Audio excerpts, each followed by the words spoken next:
When my kids and I moved from Canada to Mexico, everything was new.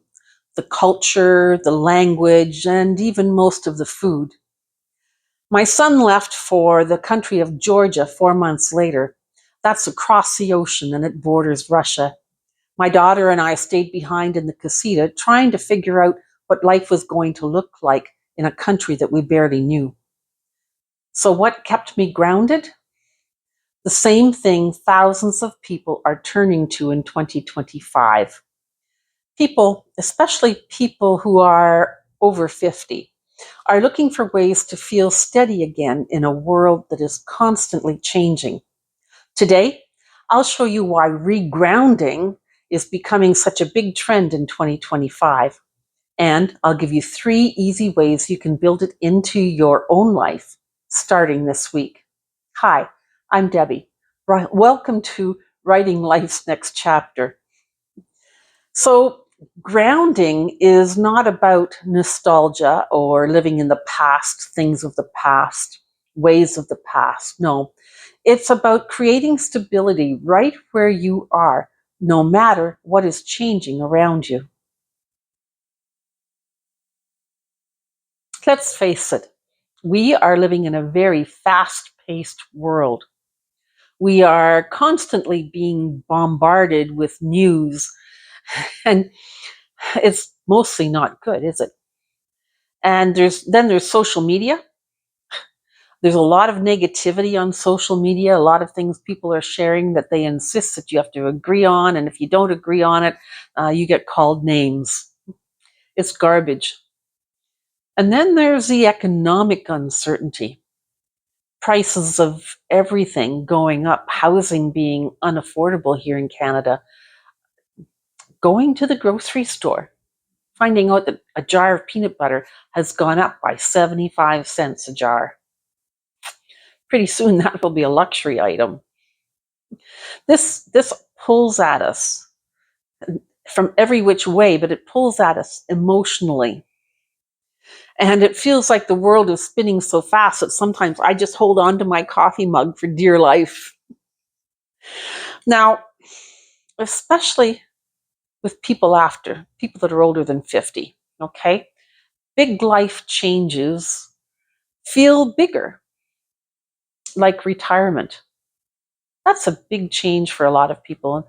They find themselves lost, not knowing what to do with themselves. Maybe there's moving, whether it's across the world, across the country, or across the city. You're still changing environments wherever you go, and that can make some big adjustments for you.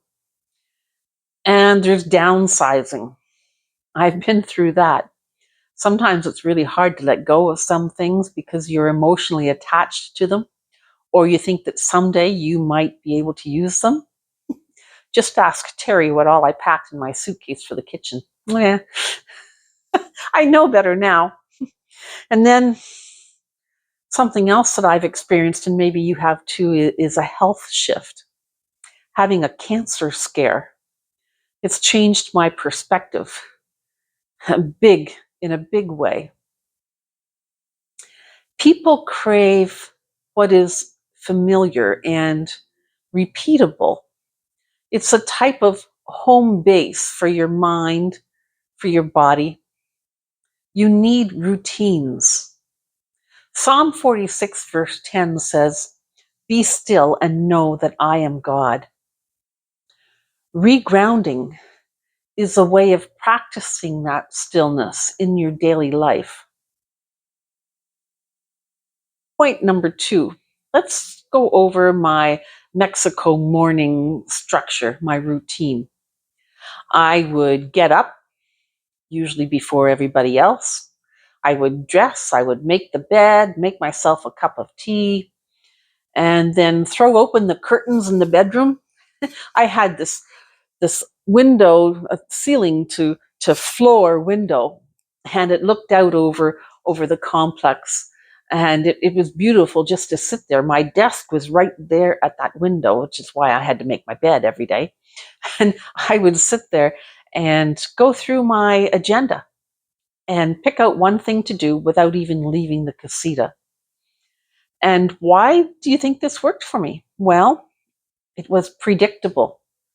It was low stress, and it started my day feeling like I was getting ahead of things, like I was accomplishing things instead of getting behind her.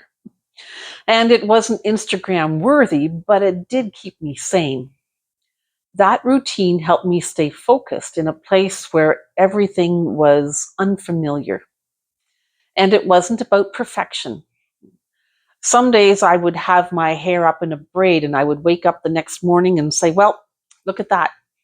It's still in a braid. That's good enough for me for today. it was funny, but it worked. So, what are the benefits of this regrounding? Point number 3.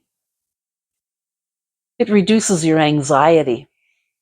You see, your brain likes knowing what's going to happen next. And when you focus on your to-do list and get at least one thing done, it builds momentum.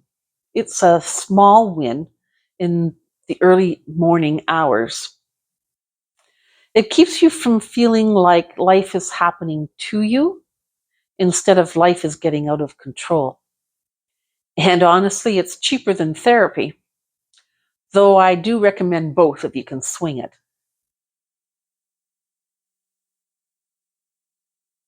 Point number 4, how to start your own regrounding practice or routine. Step 1, pick a consistent time of day. Most people work best with either mornings or evenings. For me, it was mornings. Work with whatever works best for you. Step number 2, choose a physical action in this routine. So that could be stretching, it could be taking a walk. For me, it was something as simple as throwing open the curtains. And step number 4, choose one mental or spiritual activity. So that could be reading a devotional, meditating, saying prayers, and it could also be something like list making. Whatever you do, keep it portable, something that you can do anywhere you live or when you travel. And that includes going away for a weekend somewhere. Just keep your routines.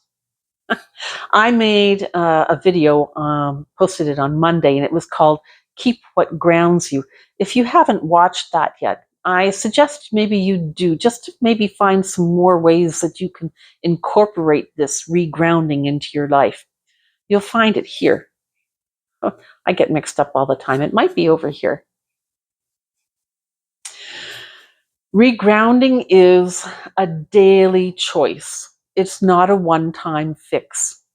You can't do it for one day and say, oh, great, I'm all calm now, or do it for a week saying the same thing. No, this is something that you have to build into your life and do it daily, every day. Because life is going to throw you some curveballs, right?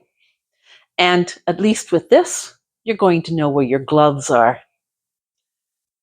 Try one small thing tomorrow. And today, like and subscribe. Maybe even share this video with someone that you know might be able to use it. I'm working on a video that's going to be released on Friday. It's called The One Thing That Keeps Me Steady No Matter Where I Live. Or at least that's the working title. I'll see you there.